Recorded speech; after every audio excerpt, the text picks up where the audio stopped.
और आज मैं सबसे पहले आपसे कुछ सवाल पूछता हूं, खासकर उनसे जो कहीं ना कहीं नौकरी करते हैं।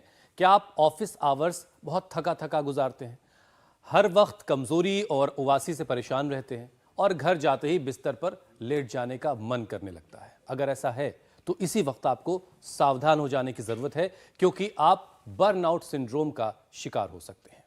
और इस सिंड्रोम में इंसान मेंटली फिजिकली काफी थकावट महसूस करता है और ये परेशानी नौकरी पेशा लोग हैं उनको ज्यादा होने लगती है। और लेटेस्ट स्टडी के मुताबिक तो भारत में बर्नआउट सिंड्रोम के मामले दुनिया के किसी भी देश के ज्यादा मुकाबले हैं। और अमित, इसकी सबसे बड़ी वजह से कट थ्रोट कंपटीशन, काम का प्रेशर ना झेल पाना, साथियों से अनबन, चैलेंजेस में खुद को कमजोर पाना।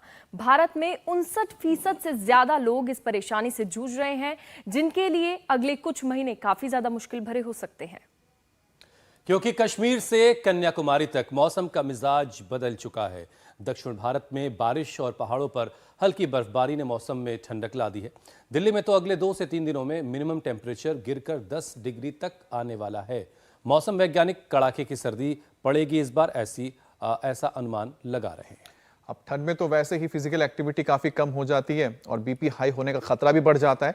ऐसे में जो लोग बर्नआउट सिंड्रोम से जूझ रहे हैं वो थकान की वजह से वर्कआउट, योग भी करने से बचेंगे, जो इस घातक बीमारी के शरीर में एंट्री की वजह बन सकता है। और वेन्स में खून का बढ़ता दबाव ब्रेन हैमरेज की भी वजह बन सकता है। ब्लड के प्रेशर से दिमाग की नसों में ब्लीडिंग हो सकती है, जिससे ब्रेन हैमरेज, स्ट्रोक आ सकता है।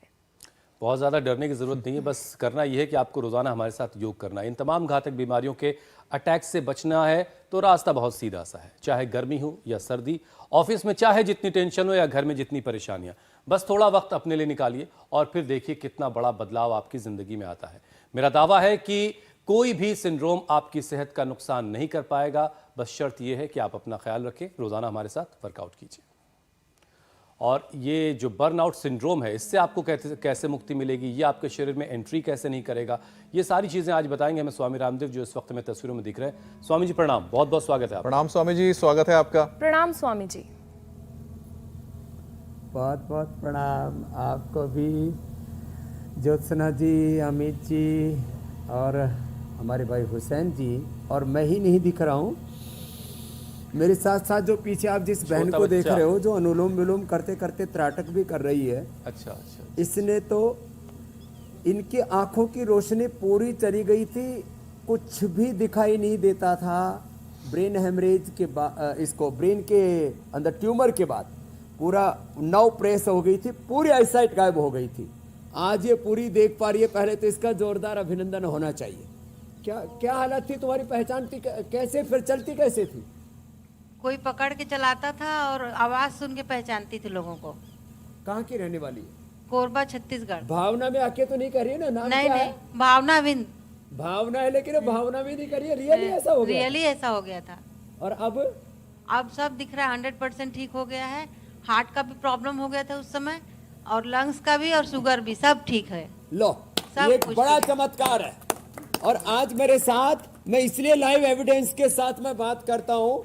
आजकल बात आ रही है कि जो है ये सच क्या है, झूठ क्या है, पता लगाना बड़ा मुश्किल हो गया। मैं कहता हूँ we have real world evidence. ये जो आज मेरे साथ आप देख रहे हो, भावना से लेके सुनीता इधर बैठी है, उमा बैठी है, नीरव जी हैं, विशाल जी हैं, प्रदीप जी हैं, अविनाश जी ने तो ब्रेन हेमरेज तक ठीक किया अपना, अंजलि है। तो ये चाहे वो हाइपरटेंशन हो, चाहे ब्रेन स्ट्रोक हो, चाहे हार्ट अटैक हो, लंग हो, पूरी बॉडी रिपेयर करते हैं। चलो अनुलोम विलोम कर लें। अनुलोम विलोम भ्रामरी उद्गीत के अलावा जो कर सके सब तो अनुलोम विलोम कर रहे हैं। ये विशाल तो बड़ा विशाल काय हो गया था। कितना वजन कम किया बेटा? 17 किलो वजन कम किया। ये बहुत बड़ी बात है। 17 किलो। कितना था टोटल वजन? आपके पास माइक आया है। मेरा वजन फरवरी में 107 किलो था, फिर मैं यहाँ पे 7 दिन ट्रीटमेंट लिया तो 100 पे आ गया मैं।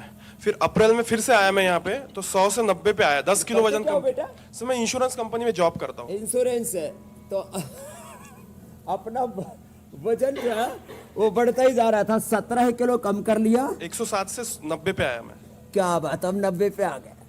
अब जो बचपन से मेरी तरह से शीर्षासन करते रहेंगे, मैंने तो बचपन से ही शुरू कर दिया था। जो शीर्षासन करेंगे, जो सर्वांगासन करेंगे, उनको कभी भी ब्रेन हेमरेज जैसे अविनाश जी ने तो होने के बाद ठीक कर लिया। एक पैर एक हाथ चलता ही नहीं था।